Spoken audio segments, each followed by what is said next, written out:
Now, on my 62-county tour and the costs of health care.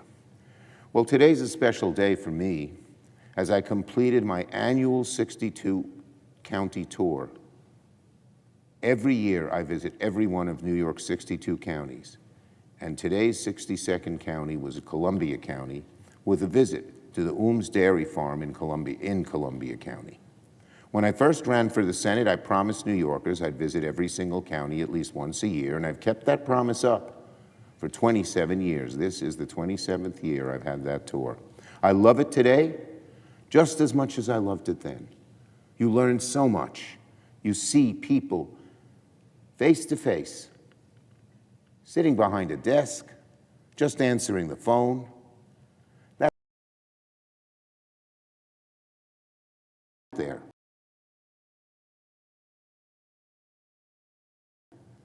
Meet people, shake hands, hear about their concerns, hear about their anguish, hear about their happiness and joys.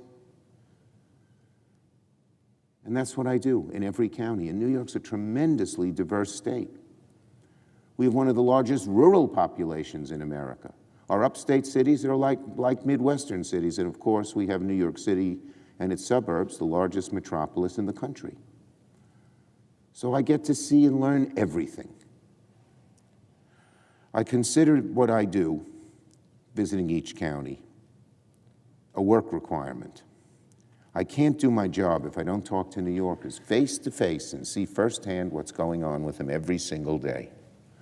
Now, I have to say this, Mr. President.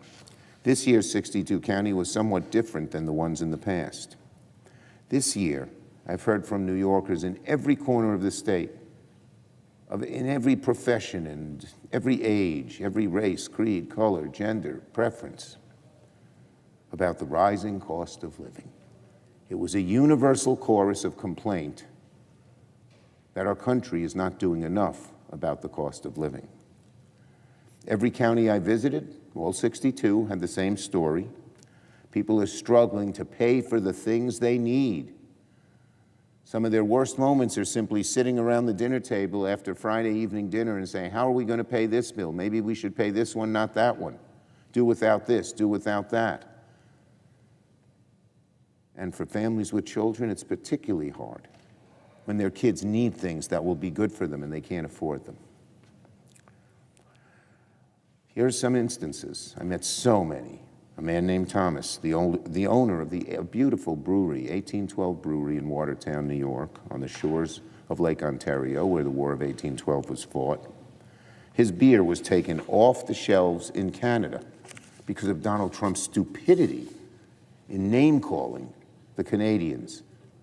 In northern New York, we've had a great border, a peaceful, wonderful, prosperous border between Canada and New York. Trump just about destroyed it in a minute with some jerky comment that he always typically makes. Well, Thomas's costs have gone up in his brewery, in addition to the anger of the Canadians not buying his beer. Tariffs have made it more expensive for him to both can his beer and buy the grain he needs to brew his beautiful product. And I met scores of business people like Thomas, some of whom had gone out of business, a chocolatier who just loved making our chocolates but could no longer afford it, had to fire the people who had worked so hard in her company. I met with another New Yorker, a man named Jeremy. He lives in the Hudson Valley in Kingston, New York, who relies on the ACA tax credits to pay for health insurance. As his tax credits expire, Jeremy is going to pay more than double, nearly $1,000 every single month is what he's going to have to pay. And that's not an expense he can deal with, or people like him can deal with. He makes a good salary. He's a hardworking guy. But he can't afford such a dramatic jump in the price of his health care insurance. And it's the kind of force that Jeremy paid, I heard over and over and over and over again. What do? Sign up for health care you can't afford? Or go uninsured? Go broke or go uninsured? What a terrible choice that our Republican colleagues are forcing people like Jeremy and thousands and thousands of other New Yorkers to make. And finally, I met a woman named Roberta, who lives in Wyoming County. It's one of our big dairy counties, by the way. She told me she relies on SNAP benefits to put food on the table. I took a picture with her. I think she had 6 of her 7 beautiful children there, many of them redheads like their mom. She told me that now with rising grocery prices and budget cuts to SNAP, she can't put food on the table for all of her 7 kids. She's living on the edge. What a horrible story to hear. Can you imagine those beautiful redheaded kids? And they have to decide who's going to get the eggs, who's going to get the vegetable, because she doesn't have enough money, and SNAP doesn't give her the food she needs to feed her family.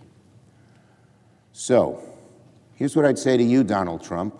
You serious about focusing on affordability? Come take a road trip with me through upstate New York so you can see what a disaster your policies have been. The stories are the same everywhere I went. Under Donald Trump, costs are up, financial security is down, people are having such a tough time affording the things they very much need, not luxuries, not frivolities, things they need. Food, medicine. Got to fix the car that just broke down, which